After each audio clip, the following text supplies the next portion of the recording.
Austin Hass, and I just wanted to share a quick little lesson with you all of this cool Dave Weckl kind of fusion mambo groove that I discovered on a clip that he posted a few years ago, playing a track called Sango Meinl. I'll link it below. And so he played this groove on the A sections of the tune. And it's really cool. It kind of has a funky feel with a little bit of the backbeat versus cross stick like we're used to on a mambo.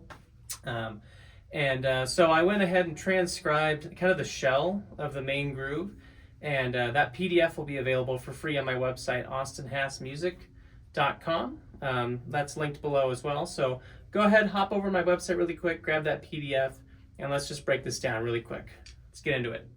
So first thing is the bell pattern, which is very similar to like a cascada pattern that you would normally play with a mambo, which that would sound like this.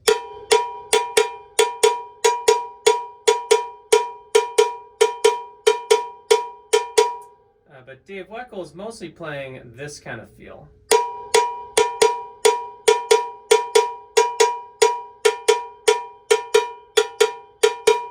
So it's really in that second measure he varies it up a bit, but it works nicely with the pattern that he's doing with the left hand.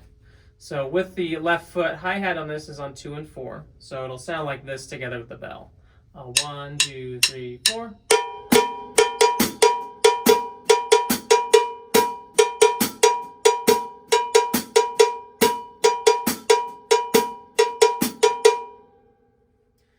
Cool. So then what makes this really funky is the drum parts, because we're playing snare drum instead of cross stick, incorporating the toms to get a little bit of that effect, kind of like a conga.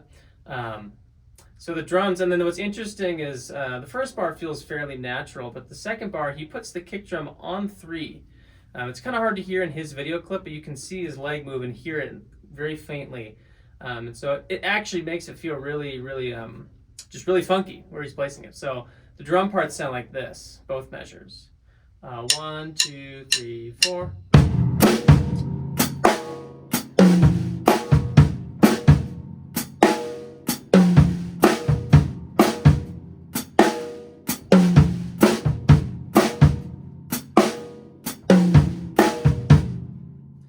So then I kind of noticed usually he, on that and of 4 on the first bar, he was really kind of accenting that one.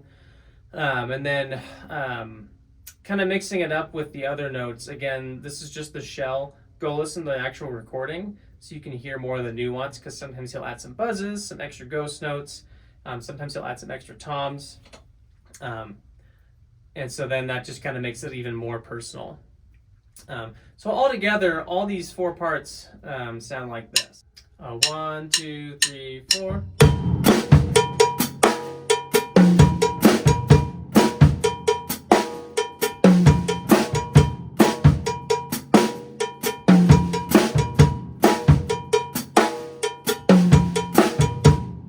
little faster. 1, 2, 3, 4. 1, 2, 3, 4.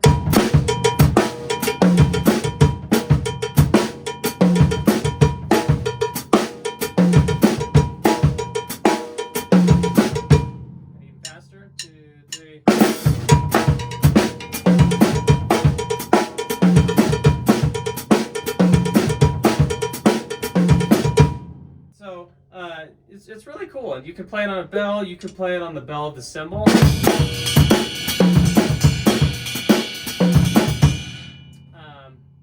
play it on like a rim or the shell.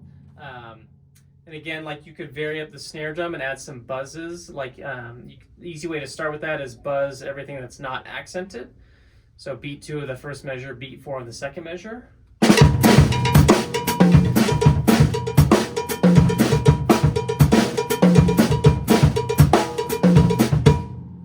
You could also vary the toms, like substituting, like I really like this variation where I sub the beat 4 snare drum on the second bar for the next rack tom. So like this, 2, 3, 4.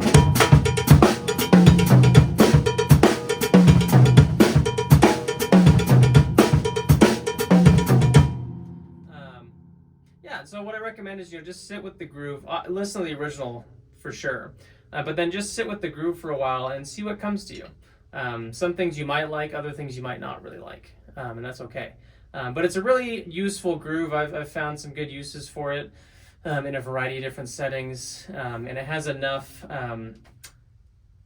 substance to it that it still captures the essence of this kind of mambo salsa feel with the added element of the funky, snare drum and bass drum. So if you like this video, please give it a thumbs up, and please leave a comment, let me know what you think. And I always try to respond to everybody. And so, yeah, I really appreciate you watching. Thanks. Goodbye.